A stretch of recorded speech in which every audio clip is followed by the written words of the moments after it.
haben eine sehr, sehr gute Mannschaft, völlig entspannt. Wir haben viele gute Spieler, völlig entspannt. Wie wollen wir auftreten? Völlig entspannt. Guten Abend allerseits in die Runde. Der Blase ist wieder da. Und immer dran denken, gell? Ein Leberkassemi schmeckt ohne Leberkass bloß halber so gut. Jetzt aber wieder zurück zum heutigen Thema.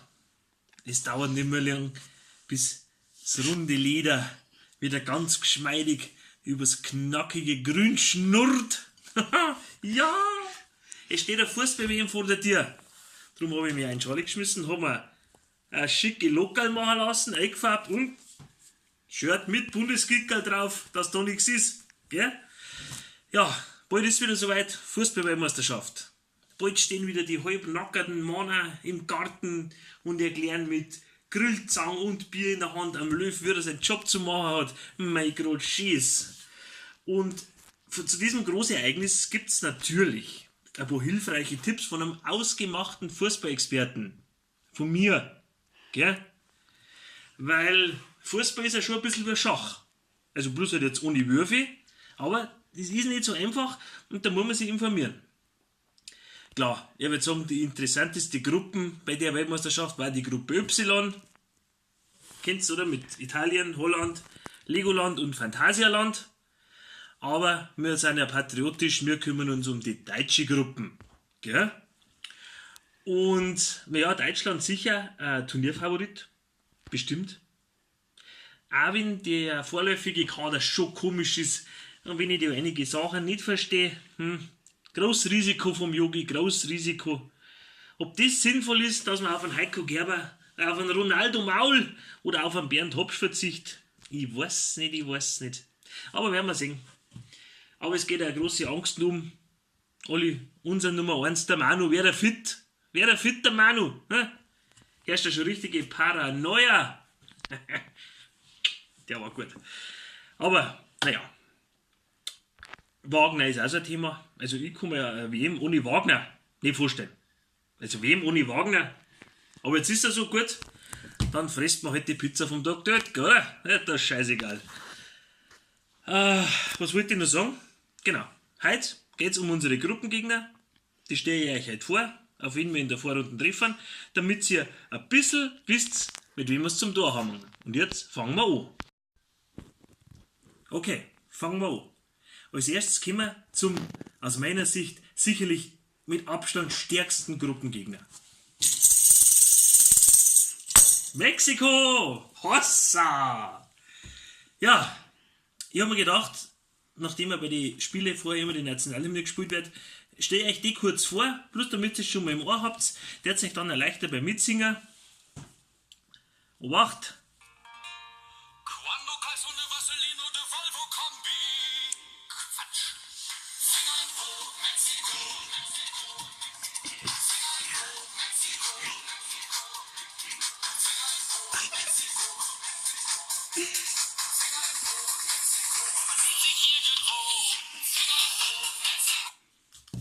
Eingängig, vom Text her jetzt vielleicht nur ein bisschen ausbaufähig, aber scheißegal. Gut, was gibt's über die Mexikaner zum Sagen? Wir können einmal davon ausgehen, dass die wahrscheinlich Mauern werden. Ja, mit Mauern, da kennen sie die aus. Gut, billiger Witz. Ja, grundsätzlich Mexikaner, streng gläubige Spieler. Gell? Es wird erwartet, dass die in Christstollen auflaufen. Da müssten sie unsere einmal drauf einstellen. Ansonsten zum Personal bei den Mexikanern, also Stoßstürmer, der Andres Escobar, sehr schwer zu erwischen, sehr schwer, wird eine harte Aufgabe, hat aber auch die Kollegen rundherum, auf die muss man einen Blick haben, also Speedy González auf der Außenbahn oder im Mittelfeld dann Taco Habanero oder der Mariachi Montezuma, das sind schon gute Leute, brauchen wir nicht reden, aber müssen wir halt einmal schauen. Hey. Mal zwischen einmal schnell. So. Grundsätzlich ein guter Tipp, die Mexikaner nie ins Spiel kommen lassen. Haben wir gesagt, man sollte die Mexikaner nicht ins Spiel kommen lassen. Gut. Man sollte jetzt auch einen Andreas Gavalier nicht auf der Bühne lassen. Alles leichter gesagt wie da, gell? Ja. Gut. Fazit zu den Mexikanern. Ich würde sagen, also wer sich da in der Heimat durch lauwarme Tequila-Nächte tanzt, das ist für mich ein klarer Turnierfavorit. Das ist ein 1A-Turnierfavorit, an den führt kein Weg vorbei. Der sagen, auf unsere mexikanischen Freunde, trinken wir mal einen kleinen Tequila, gell? Salut!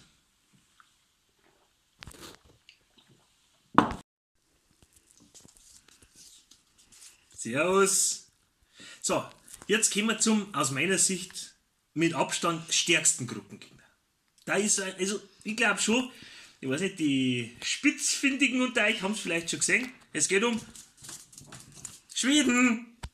Schweden, unser zweiter Gruppengegner. Ich habe mir gedacht, habe ich vorher schon gesagt, Nationalhymne, gell?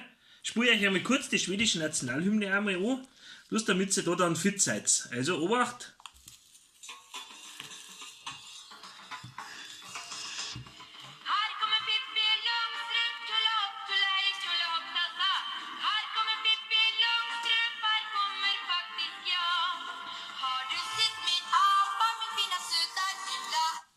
Aschi, gell?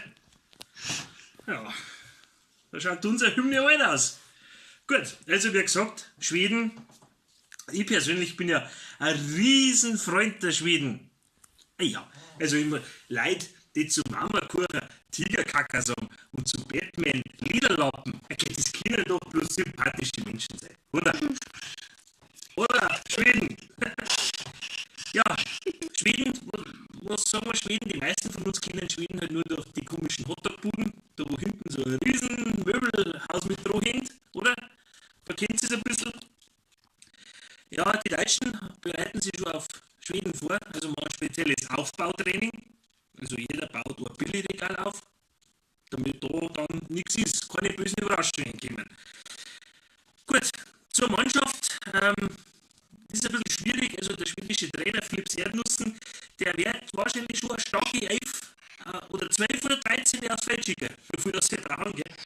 Angeführt von meinem Lieblingsspieler bei der WM, Michael Lustig. Wenn es nicht gehen hat, müssen wir ihn finden. Michael Lustig, bester Mann. Auf wen muss man sonst aufpassen? Vicky wird sehr stark sein, den wollen wir gut im Griff haben. Der Torwart, lasse reinschießen. Karlsson vom Dach.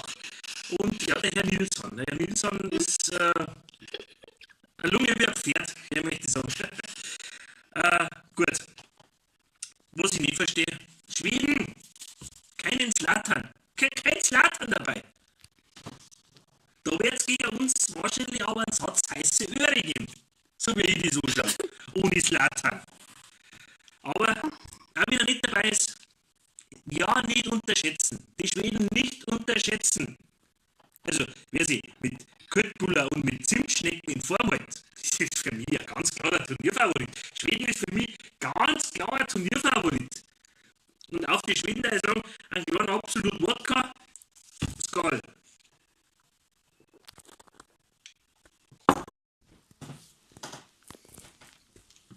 So, jetzt kommen wir noch zum, aus meiner Sicht zumindest, mit Abstand stärksten Gruppengegner von uns. Ich glaube, dass die schon am stärksten, meine ich schon, ja, stärkster, aus meiner Sicht absolut. Südkorea, der SC Freiburg Asiens.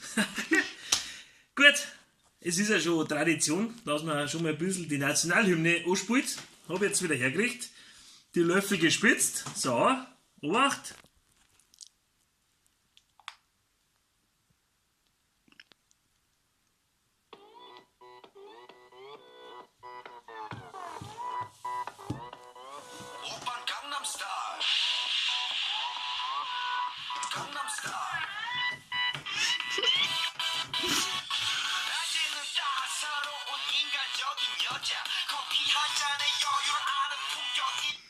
Geht ins Ohr, muss ich auch sagen. Also hymnentechnisch haben wir eine Wahnsinnsgruppen, oder? Also nur Hits dabei. Okay, dann geht's einmal, was gibt es über Südkorea? Nicht nur sportlich, sind ja das mehr oder weniger die Schlitzohren unter den Schlitzaugen, gell? Also, wenn sie ein Land seine Nationalfahne von einem Cola-Hersteller sponsern lässt, ja, schaut's mal her. So.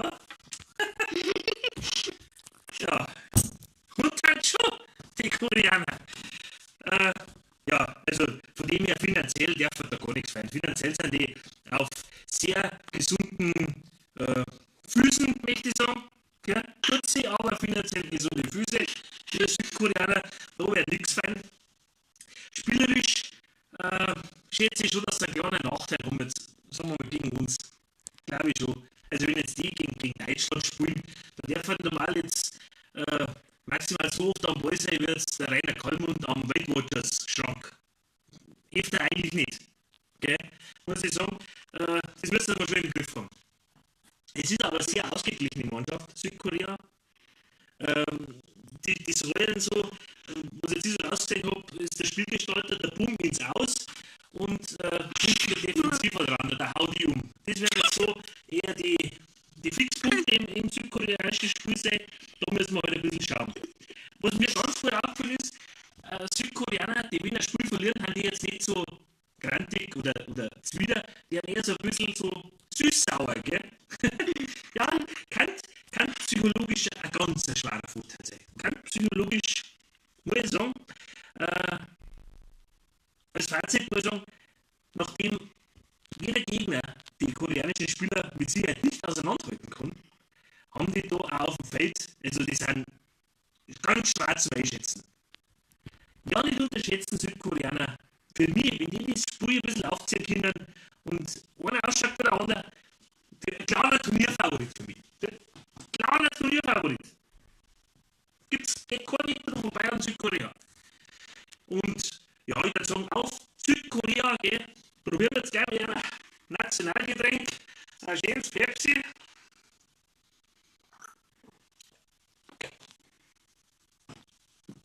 Aber weißt du was? Lass mal das Pepsi sein. Sagt man Reiswein, oder? Also, auf Südkorea! Prost, weiß ich nicht. Passt?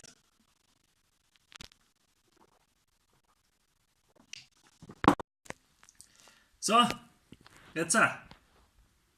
Ich hoffe, ich habe euch unsere Gruppengegner ein bisschen näher bringen können und ihr habt jetzt ein bisschen was Hintergrundwissen. Ja? So viel Hintergrundwissen jetzt in so kurzer Zeit, das gibt es halt bloß bei mir. Ja, ich weiß schon. Aber, was ist jetzt unser abschließendes Fazit zu dem Ganzen? Also ich sage mir, Deutschen in der Gruppe Top 4. Unter die Top 4 müssen wir da kommen. Also, schlechter darf man nicht. Auch wenn die alle gut sind, aber unter die Top 4 sollen wir sein. Ja, und dann schauen wir mal, was wir dann zugelost kriegen, gell? Dann, mei, wie weit der Weg geht. Ja, wir haben ja schlechte Erfahrungen gemacht. Haben wir schon mal gehabt, dass wir unsere besten Leute nach Russland schicken, damit die was reißen, gell? Nicht so gut gegangen. Aber diesmal kommen wir im Sommer. Mal schauen. Vielleicht wird es ja noch was. Ansonsten, wenn es nichts wird, würde ich sagen, Arschlecken. In 4 Jahren spielen wir wieder. Und dann bleibt mir nicht mehr. Wünsche euch alle eine schöne Weltmeisterschaft. Na Zdravje!